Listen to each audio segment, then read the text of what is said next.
Hello दोस्तों, स्वागत है आपके अपने चैनल मैथ्स दोस्ती में। दोस्तों, आज हम लोग कुछ इंपॉर्टेंट क्वेश्चन करेंगे जो कि विभिन्न कॉम्पिटिटिव एग्जाम के लिए काफ़ी यूजफुल है। तो जो भी क्वेश्चन करेंगे दोस्तों, ये प्रीवियस ईयर क्वेश्चन है और बहुत बार पूछा जा चुका है बहुत सारे एग्जाम में। तो दोस्तों, यदि चैनल पर नए हैं तो चैनल को सब्सक्राइब कर लें और वीडियो को लाइक करें, शेयर करें, ताकि जिसको भी इस वीडियो का जरूरत है वहाँ तक पहुँच जाए। तो आइए दोस्तों, पहला क्वेश्चन हमारा टाइम एंड वर्क यानी समय तथा कार्य पर आधारित के क्वेश्चन हमारा है। क्वेश्चन इस प्रकार है, ए एक काम को 20 दिनों में, बी 15 दिनों में, सी 12 दिनों में अलग अलग समाप्त कर सकते हैं। कितने दिनों में एक कार्य को पूरा कर लेगा यदि उसको एक दिन बी एवं उसके अगले दिन सी तथा इसी तरह आगे भी सहयोग मिलता रहे। ठीक है, यानी सबसे पहले दोस्तों अलग अलग ए है जो 20 दिन ले रहा है, बी है दोस्तों जो 15 दिन में उसी काम को कर रहा है, और सी है जो 12 दिन में उसको काम को कर रहा है। सबसे पहले टोटल वर्क निकालेंगे, यानी समय का एलसीएम 60 हो जाएगा, 12 15 और 20 का। ठीक है, 20 15 और 12 कितना एलसीएम हो जाएगा, 60 होगा। टोटल वर्क कितना हो गया, 60 हो गया। उसके बाद हम लोग कार्य क्षमता निकालते हैं, इफिशियंसी कैसे निकालते हैं दोस्तों, टोटल वर्क बटा टाइम। 60/20 करेंगे, यानी ए है जो एक दिन में 3 काम कर रहा है, 60/40 करेंगे, 60/50 करेंगे, यानी बी है जो एक दिन में 4 काम कर रहा है, 60/12 करेंगे तो सी है जो एक दिन में 5 काम कर रहा है। ठीक है, इफिशियंसी मतलब क्या था, कार्य क्षमता कि एक दिन में कितना काम कर रहा है, यानी यहाँ सभी डेज में है, तो यानी एक दिन में कितना काम कर रहा है, ए 3 काम कर रहा है, बी एक दिन में 4 काम कर रहा है, सी एक दिन में 5 काम कर रहा है। अब अकॉर्डिंग क्वेश्चन में क्या बोल रहा है उसके हिसाब से चलेंगे दोस्तों। तो ए कार्य को पूरा कर लेगा यदि उसको एक दिन बी और उसके अगले दिन सी, यानी दोस्तों पहला दिन ए के साथ कौन काम कर रहा है, बी काम कर रहा है, और दूसरा दिन कौन काम कर रहा है दोस्तों, ए के साथ सी काम कर रहा है, यानी अब फिर तीसरा दिन कौन करेगा, ए प्लस बी करेगा। तो हम लोग क्या देख रहे हैं कि 2 दिन में काम रिपीट हो रहा है। कैसे, ए प्लस बी, ए प्लस सी, फिर ए प्लस बी, फिर ए प्लस सी। 2 दिन में काम जितना होगा वो फिर 2 दिन में काम रिपीट होगा, यानी 2 दिन का काम कितना है दोस्तों, तो पहला दिन ए प्लस बी यानी 3 + 4 7 काम, पहला दिन कितना काम, 7 काम। फिर दूसरा दिन कितना काम दोस्तों, ए प्लस सी यानी 3 और 5 8 काम, यानी दोस्तों 2 दिन में कितना काम होगा, 15 काम होगा। तो दोस्तों 2 दिन में 15 काम होगा, फिर 2 दिन में कितना काम होगा, 15 काम होगा। ठीक है, तो हमें पूरा काम कितना करना है, 60 काम करना है। तो 15 2 दिन में 15 वर्क होता है, तो 60 काम कितना होगा, तो इसको 4 से मल्टीप्लाई कर दिए इधर, और इधर भी 4 से मल्टीप्लाई कर दिए, यानी 8 दिन में दोस्तों 8 डेज में हमारा टोटल 60 वर्क कंप्लीट हो जाएगा। तो कितना दिन आंसर आया दोस्तों, तो 8 दिन हमारा आंसर आया। तो ऑप्शन नंबर सी हमारा क्या हो गया दोस्तों, आंसर हो गया। उम्मीद करते हैं फ्रेंड्स कि पहला जो क्वेश्चन है टाइम एंड वर्क पर समय तथा कार्य पर आधारित क्वेश्चन, ये आपको समझ में आएगा कैसे इसको सॉल्व करना है। तो आइए क्वेश्चन नंबर 2 की ओर बढ़ते हैं। दोस्तों क्वेश्चन नंबर 2 हमारा मिश्रण पर आधारित क्वेश्चन है दोस्तों, यानी एलिगेशन इसको नहीं बोल सकते हैं, इसको मिक्सचर वाला बोल सकते हैं क्वेश्चन है। तो किस प्रकार करेंगे दोस्तों, देखिए क्या बोल रहा है, 3 लीटर मिश्रण में 2/5 भाग पानी है, यानी 3 लीटर का मिश्रण है जिसमें 2/5 भाग पानी है। ठीक है, और तथा शेष अल्कोहल है। 8 लीटर एक अन्य मिश्रण है जिसमें 3/5 भाग पानी और तथा शेष अल्कोहल है। यदि दोनों मिश्रणों को आपस में मिला दिया जाए तो उसमें पानी और अल्कोहल का अनुपात ज्ञात करें। तो बहुत ही आसान है दोस्तों। एक तब क्या करेंगे दोस्तों, पानी लिख लीजिए, अनुपात में क्या कीजिए, अल्कोहल लिख लीजिए, अल्कोहल। ठीक है, काफ़ी इजी है दोस्तों। एक तरफ पानी और दूसरा तरफ अल्कोहल लिख लीजिए। अब 3 लीटर का मिश्रण है, उसमें कितना भाग पानी है, 2/5 भाग पानी है, तो 2/5 लिख दिए। अब दोस्तों अल्कोहल कितना हो जाएगा सेम में, तो 3 लीटर का मिश्रण है जिसमें 2/5 भाग पानी है, यानी शेष जो बचा 3/5 भाग क्या हो गया दोस्तों, ये अल्कोहल हो गया। प्लस में अब क्या होगा दोस्तों, अब दूसरा जो है 8 लीटर का है जिसमें 3/5 भाग पानी है, तो 8 लीटर का है जिसमें क्या है दोस्तों, 3/5 भाग पानी है। अब इसमें भी क्या होगा दोस्तों, 8 लीटर का है, अब 3/5 भाग पानी है, तो 2/5 भाग क्या होगा, अल्कोहल हो जाएगा। अब दोस्तों दोनों को प्लस करके जो रेशियो आएगा, जो हमारा आएगा वही क्या हो जाएगा, रेशियो हो जाएगा, वही आंसर हो जाएगा।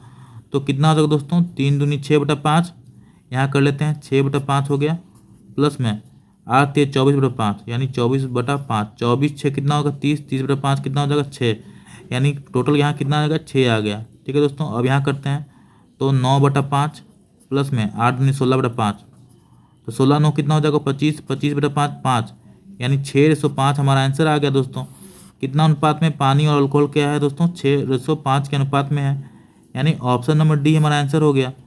तो दोस्तों देखा आपने कितना इजी तरीके से मैंने आपको बताया कैसे इस तरह के क्वेश्चन को सॉल्व करते हैं। तो फ्रेंड्स उम्मीद करते हैं ये प्रश्न आपको समझ में आया कैसे सॉल्व करना है। काफ़ी इजी है दोस्तों, पहला 3 लीटर का मिश्रण है, इसमें 2/5 भाग पानी है, तो 3 लीटर का मिश्रण है, यहाँ भी 3 लीटर का मिश्रण ही है, लेकिन अब अल्कोहल कितना होगा, 2/5 भाग पानी है तो 3/5 भाग क्या होगा दोस्तों, अल्कोहल होगा। प्लस में पानी लेना है तो पानी यहाँ पे लेंगे, 8 लीटर क्या है दोस्तों, दूसरा में 8 लीटर मिश्रण है और 3/5 भाग पानी है, तो यहाँ भी 8 लीटर मिश्रण है, इसमें 2/5 भाग पानी हो जाएगा। 3/5 भाग पानी है तो यहाँ कितना होगा, 2/5 भाग पानी। अब दोनों को पानी पानी ऐड कर दिया, अल्कोहल ऐड कर दिया, रेशो आ गया हमारा 6:5 हमारा आंसर आ गया। तो उम्मीद करते हैं दोस्तों क्वेश्चन नंबर 2 भी समझ में आया होगा कैसे सॉल्व करना है। तो आइए क्वेश्चन नंबर 3 की ओर बढ़ते हैं। दोस्तों क्वेश्चन नंबर 3 हमारा नल तथा टंकी पर आधारित क्वेश्चन है। तो दो नल अलग अलग एक हौज को क्रमशः 6 घंटे तथा 4 घंटे भर सकते हैं। यदि दोनों को एक साथ 1 होल 1/2 घंटे यानी कितना हो जाएगा, 3/2 घंटे तक खुला छोड़ दिया जाए तो हौज को कितना सा भाग भर जाएगा। बहुत ही आसान क्वेश्चन है दोस्तों। पहला नल ए मान लेते हैं तो 6 घंटे ले रहा है, दूसरा नल बी मानते हैं जो 4 घंटे ले रहा है, दोनों क्या है, भरने वाला नल है। तो टोटल कितना हमारा टंकी भरना है ये हम लोग निकालते हैं। 6 और 4 का एलसीएम कितना होगा, 12, यानी टोटल क्वांटिटी कितना होगा दोस्तों, तो 12 हमारा क्या हो जाएगा, क्वांटिटी हो जाएगा। टंकी में कितना भरना है, वॉल्यूम बोलिए उसको, तो 12 आ गया। अब इफिशियंसी कार्य क्षमता कि कितना भरेगा टंकी, तो 12/6 यानी हर घंटा 2 यूनिट भर रहा है टंकी। 12/4 हर घंटा 3 यूनिट टंकी भर रहा है। अब क्या बोल रहा है कि दोनों को एक साथ 1.5 घंटे तक खुला छोड़ दिया जाए, यानी दोनों नल है ए प्लस बी कितना घंटे तक, तो 3/2 घंटे तक एक साथ खोल दिया जाए। तो दोनों एक साथ करे तो 5 आता है, तो 5 गुने में 3/2 यानी कितना आएगा दोस्तों, 7.5 15, तो 15/2 लिखिए, यानी दोस्तों 15/2 टंकी हमारा क्या हो रहा है दोस्तों, 15/2 टंकी भर गया। कितना भरा दोस्तों, तो 15/2 टंकी हमारा इतना भर गया है। 1.5 घंटे तक खुला छोड़ दिया जाए तो 2 का 2 3/2 हो गया। तो दोनों मिलके 5 यूनिट भरते हैं तो 5 गुने 3/2 तो कितना आ गया, 15/2 हो गया हमारा। तो हौज में कौन सा भाग भर गया है, टोटल भाग कितना है, 12 है। तो क्या करेंगे दोस्तों, 15/2 भाग भरा, अब बटा में 12 कर देंगे, यानी कितना आंसर आएगा दोस्तों, 15 बटा में ये 2 नीचे जाके मल्टीप्लाई हो जाएगा, 15/24 हो गया। 3 से काटते हैं तो 3×5 15, कितना हो जाएगा, 15/2 आ गया ना। तो दोस्तों 3×5 15, 3×8 34, यानी 5/8 भाग भर चुका है, यानी ऑप्शन नंबर सी हमारा क्या होगा दोस्तों, राइट आंसर हुआ। ठीक है दोस्तों, उम्मीद करते हैं समझ गए हो कैसे सॉल्व करना है इसको। तो देखिए ए नल 6 यूनिट 6 घंटा, बी 4, वॉल्यूम 12 हो गया, इफिशियंसी 2 और 3 आ गया। अब 3/2 घंटे में 15/2 भरा तो कितना भाग भरा, तो 15/2 भाग भरा, टोटल कितना 12 है, तो 15/24 आ गया, यानी 3×15 5/8, यानी टोटल 8 यूनिट टंकी अगर है तो 5 यूनिट भर चुका है। तो ऑप्शन नंबर कितना हो जाएगा, सी हमारा आंसर हो गया। तो उम्मीद करते हैं दोस्तों क्वेश्चन नंबर 3 भी समझ में आया कैसे सॉल्व करना है। तो आइए क्वेश्चन नंबर 4 की ओर बढ़ते हैं। दोस्तों देखने में ये क्वेश्चन नंबर 4 बहुत बड़ा लग रहा है, लेकिन इसका बहुत ही आसान तरीके से मैं आपको बताने वाला हूं कैसे सॉल्व करना है। तो ये हमारा टाइम एंड डिस्टेंस पर आधारित क्वेश्चन है, यानी समय तथा दूरी पर आधारित। तो क्या बोल रहा है, 2 रेलगाड़ी ए तथा बी 2 अलग अलग स्टेशन क्रमशः एक्स और वाई से एक दूसरे की ओर एक साथ चलते हैं और रास्ते में वे कहीं मिलते हैं। ठीक है, यानी 2 रेलगाड़ी है, एक्स और वाई के पास से चलते हैं, यानी एक्स यहाँ हो गया, वाई यहाँ हो गया, और ये रेलगाड़ी है ए और बी रेलगाड़ी है दोनों। ठीक है, तो दोनों एक दूसरे की ओर चलते हैं। उसके बाद क्या होता है दोस्तों, तथा मिलने के बाद और मिलते हैं कहीं पे, यहाँ मिलते हैं, मिलने के बाद ए 9 घंटे बाद, यानी ए है जो 9 यहाँ से लेके 9 घंटे बाद, 9 घंटे बाद और यहाँ से मिलके बी 4 घंटे बाद क्या करते हैं दोस्तों, पहुँच जाते हैं। यदि बी की चाल 30 किलोमीटर प्रति घंटा है तो एक्स और वाई के बीच की दूरी क्या है दोस्तों, ये निकालना है, एक्स तथा वाई के बीच की दूरी यानी डिस्टेंस निकालना है दोस्तों। ठीक है, जब भी इस तरह क्वेश्चन दिखा दोस्तों कि मिलने के बाद वाला, तो हम लोग एक ट्रिक अपनाते हैं। क्या अपनाते हैं दोस्तों, तो S1/S2 is equal to root under T2/T1। हमेशा याद रखिएगा दोस्तों, कब, जब मिलने के बाद समय दिया रहे कितना देर बाद वहाँ पहुँच जाते हैं, उतना देर बाद वहाँ पहुँच जाते हैं, तो हम लोग क्या करते हैं, S1/S2 is equal to root under T2/T1। तो बस इसको अप्लाई कर देना है। S1 कितना है दोस्तों, तो S1 हमारा जो स्पीड है वो कितना दिया गया है, 30 किलोमीटर प्रति घंटा। यदि बी की चाल क्या है दोस्तों, 30 किलोमीटर प्रति घंटा, यानी S1 नहीं पता है तो S1 यहाँ लिख लीजिए। S2 लेकिन पता है ना कितना है, 30 किलोमीटर प्रति घंटा है, 30 लिख लीजिए, बराबर T2 कितना है दोस्तों, तो एक T1 9 है और T2 कितना है 4 है, तो 4 का √4 बटा 9 सॉल्व कर लेते हैं। तो S1 बटा S2 30 है, और अब कितना आ गया दोस्तों 2 बटा 3 आ गया, 3 से कैंसिल आउट हुआ 30 हो गया, तो 10 हो गया। S1 कितना आ गया हमारा, S1 बराबर 20 आ गया, यानी 20 किलोमीटर प्रति घंटा। लेकिन हमें क्या पूछ रहा है, हमें पूछ रहा है दोस्तों कि एक्स तथा वाई के बीच की दूरी क्या है, यानी एक्स और वाई के बीच की दूरी कितना है, ये पूछ रहा है दोस्तों। तो इसको कैसे सॉल्व करेंगे दोस्तों, तो हमें डिस्टेंस पूछ रहा है। डिस्टेंस बराबर क्या होता है, स्पीड इंटू टाइम होता है, ठीक है। तो स्पीड इंटू टाइम होता है। तो दोस्तों डिस्टेंस, तो यहाँ क्या बोल रहा है, स्पीड निकल के आ गया है। S1 कितना है दोस्तों 20 है, और S2 कितना है दोस्तों, तो S2 दिया हुआ था 30 किलोमीटर प्रति घंटा दिया हुआ था।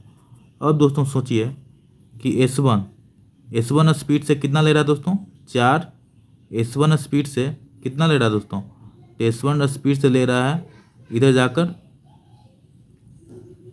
20 किलोमीटर प्रति घंटा। वो कितना ले रहा है दोस्तों 9 घंटा बाद वाई तक पहुंचता है, यानी कितना डिस्टेंस कवर करेगा, तो 20 × 9, यानी यहाँ से लेकर यहाँ तक जाने में बी तक 180 किलोमीटर ट्रेवल कर चुका है, ठीक है। और दूसरा 30 किलोमीटर से एक्स तक आने में दोस्तों 4 घंटा लेता है, तो कितना हो जाएगा 30 × 4 यानी 120 किलोमीटर।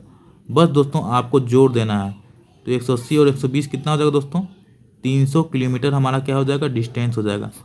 तो और सब क्वेश्चन में दोस्तों स्पीड सिर्फ निकालना रहता था, लेकिन मैंने यहाँ तक बताया कैसे निकालना है दोस्तों। ये जो हमारा 4 घंटा बाद और 9 घंटा बाद है, ये क्या है, ये मिलने के बाद है वाला समय है, तो मिलने के बाद वाला समय है, यानी डिस्टेंस वहाँ से स्टार्ट होगा। तो 20 × 9 यानी 180 किलोमीटर हो गया, और 30 × 4 120 किलोमीटर हो गया।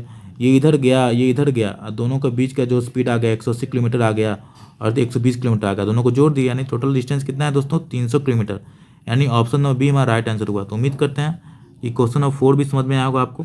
तो आइए फ्रेंड्स क्वेश्चन नंबर 5 की ओर बढ़ते हैं।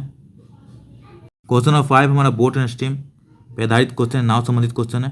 तो क्या बोल रहा है, शांत जल में एक नाव की चाल 12 किलोमीटर प्रति घंटा है, यानी एक नाव है उसका शांत जल में 12 किलोमीटर प्रति घंटा है, ठीक है। तो मान लेते हैं कि बोट का स्पीड क्या है एक्स है, तो 12 किलोमीटर प्रति घंटा है, ठीक है।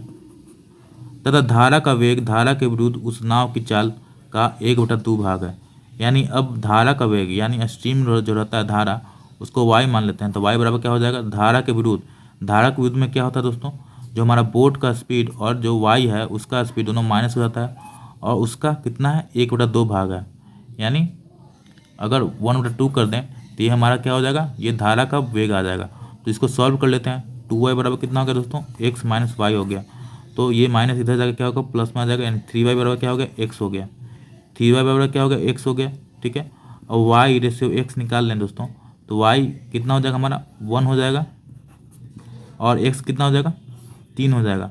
तो आराम से निकाल सकते हैं हम लोग कि धारा का वेग कितना होगा, क्योंकि y 1 है और x क्या है, x हम लोग माने थे नाव का स्पीड कितना है दोस्तों 12 किलोमीटर प्रति घंटा। तो 3 यूनिट बराबर कितना हो गया 12 किलोमीटर प्रति घंटा हो गया।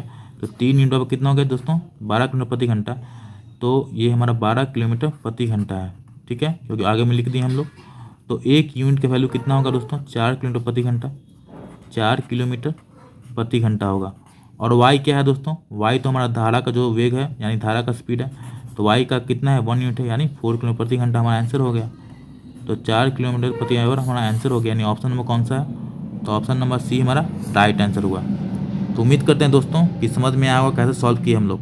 देखिए मान लिए कि हमारा जो नाव है शांत जल में एक्स है, स्पीड ऑफ बोट एक्स माना है जो 12 किलोमीटर प्रति घंटा है, वाई क्या हो गया स्पीड ऑफ वेग यानी धारा का, और दिया हुआ है कि धारा के विरुद्ध क्या होता है दोस्तों बोट और करंट, यानी बोट और जो धारा रहता है दोनों का स्पीड माइनस हो जाता है, उसका 1/2 है। तो कर दिए सॉल्व किए तो कितना है 2y बराबर x - y, 3y बराबर x आ गया। तो y और x का वैल्यू यानी जो वेग है उसका स्पीड और जो नाव है उसका स्पीड दोनों का रेशियो आ गया। तो 3 यूनिट बराबर 12 किलोमीटर प्रति घंटा, तो 1 यूनिट बराबर 4 किलोमीटर प्रति घंटा। तो धारा का वेग निकालना है, एक का यूनिट कितना आ गया 4 किलोमीटर प्रति घंटा हमारा आंसर हो गया, यानी ऑप्शन नंबर 4 हमारा राइट आंसर हुआ। तो उम्मीद करते हैं दोस्तों कि ये था आज का क्वेश्चन, हमारा समझ में आया आज का सेशन। तो वीडियो पसंद आया तो चैनल को सब्सक्राइब और वीडियो को लाइक और शेयर करना ना भूलें ताकि जिसको भी ज़रूरत है वहाँ तक वीडियो पहुँच जाए। तो दोस्तों मिलते हैं एक नए सेशन में एक नए वीडियो को कवर करते हुए एक नए टॉपिक को। Thanks for watching. जय हिंद, वंदे मातरम।